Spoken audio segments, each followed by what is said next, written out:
السلام علیکم ورحمۃ اللہ وبرکاتہ۔ آج ہم ایک اہم اور اکثر سب سے زیادہ پوچھے جانے والے سوال پر بات کریں گے۔ اگر اللہ کے نزدیک مرد اور عورت دونوں انسان ہیں تو پھر کسی عورت کو نبی کیوں نہیں بنایا گیا؟ اس سوال کا جواب جذباتی نہیں بلکہ قرآن اور حدیث اور عقل و حکمت کی روشنی میں سمجھنا ہے۔ آئیے دیکھتے ہیں۔ سب سے پہلے ایک بنیادی بات سمجھیے، نبوت کوئی حق نہیں بلکہ اللہ کے انتخاب ہے۔ اللہ تعالیٰ جسے چاہے اپنا رسول یا نبی بنا دیتا ہے۔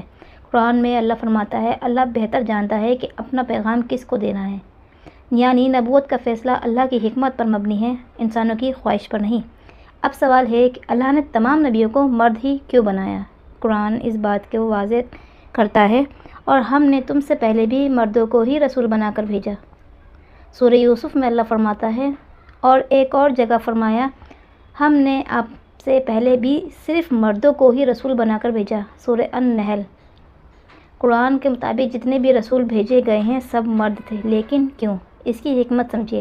پرانے زمانے میں نبی کا کام صرف واعظ کرنا نہیں تھا، انہیں دور سفر کرنا پڑتا تھا، قوم کے سرداروں اور ظالموں کا مقابلہ کرنا پڑتا تھا۔ کبھی قید کیا گیا، کبھی پتھر مارے گئے، کبھی وطن سے نکال دیا گیا۔ رسول اللہ صلی اللہ علیہ وسلم پر طائف میں پتھر برسائے گئے۔ محمد رسول اللہ صلی اللہ علیہ وسلم کو مکہ سے ہجرت کرنی پڑی۔ یہ ایک بہت سخت اور پبلک لیڈرشپ والی ذمہ داری تھی۔ اللہ نے اپنی حکمت سے لیکن یہاں ایک بہت اہم بات، نبی نہ ہونا افضل نہ ہونے کی دلیل نہیں۔ مثال کے طور پر مریم کا مقام اتنا بلند ہے کہ قرآن میں ان کا نام بار بار آتا ہے اور ان کے نام پر پوری سورہ نازل ہوئی، اور حدیث میں ہے کہ نبی کریم صلی اللہ علیہ وسلم فرماتے ہیں، دنیا کی عورتوں میں مریم اور آسیہ سب سے افضل ہیں، صحیح البخاری میں۔ لیکن نہ مریم نبی تھیں اور نہ آسیہ، یعنی اللہ کے نزدیک مقام صرف نبوت سے طے نہیں ہوتا۔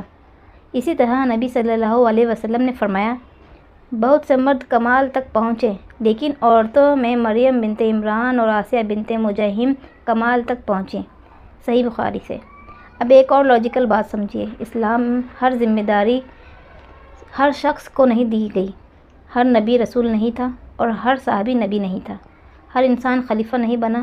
ہر مقام کے لیے اللہ نے الگ ذمہ داریاں تقسیم کی ہیں۔ اسی طرح نبوت کا منصب بھی اللہ نے مردوں کے لیے، لیکن جنت اللہ کی محبت اور قربت کا دروازہ مردوں اور عورتوں دونوں کے لیے برابر کھلا رہا۔ قرآن میں اللہ فرماتا ہے، جو نیک عمل کرے چاہے مرد ہو یا عورت اور وہ مومن ہو تو تم اس سے پاکیزہ زندگی دینے اور اس کے عمل کی بہترین اجر دے گا۔ سورہ النحل میں۔ یعنی اللہ کے نزدیک اصل معیار تقویٰ ہے، جینڈر نہیں۔ آج لوگ پوچھتے ہیں عورت نبی کیوں نہیں بنی، لیکن شاید زیادہ اہم سوال یہ ہے، اللہ کے نزدیک کون زیادہ مقبول ہے؟ اور قرآن جواب دیتا ہے، تم میں سب سے عزت والا وہ ہے جو سب سے زیادہ متقی ہے۔ اس لیے اسلام میں یہ نہیں کہتا کہ عورت کم ہے، بلکہ اسلام کہتا ہے کہ اللہ نے مرد اور عورت کو مختلف ذمہ داریاں دی ہیں، مگر اللہ کے نزدیک عزت اور اجر کا معیار تقویٰ ہے۔ تو دوستو، نتیجہ یہ ہے، عورت نبی اس لیے نہیں بنی کیونکہ اللہ نے نبوت کا منصب کے لیے مردوں کو منتخب کیا۔ یہ اللہ کا فیصلہ اور حکمت ہے، لیکن اللہ کے نزدیک مقام، تقویٰ اور جنت کے درجات مرد اور عورت دونوں کے لیے کھلے ہیں۔ اللہ ہمیں دین کو سمجھنے اور اس پر عمل کرنے کی توفیق عطا فرمائے۔ اگر ویڈیو پسند آئی تو شیئر ضرور کریں اپنے پیاروں کے ساتھ، اور لائک سبسکرائب کرنا نہ بھولیں۔ السلام علیکم ورحمۃ اللہ وبرکاتہ۔ ایسی مزید ویڈیوز دیکھنے کے لیے چینل کو سبسکرائب ضرور کر لیں۔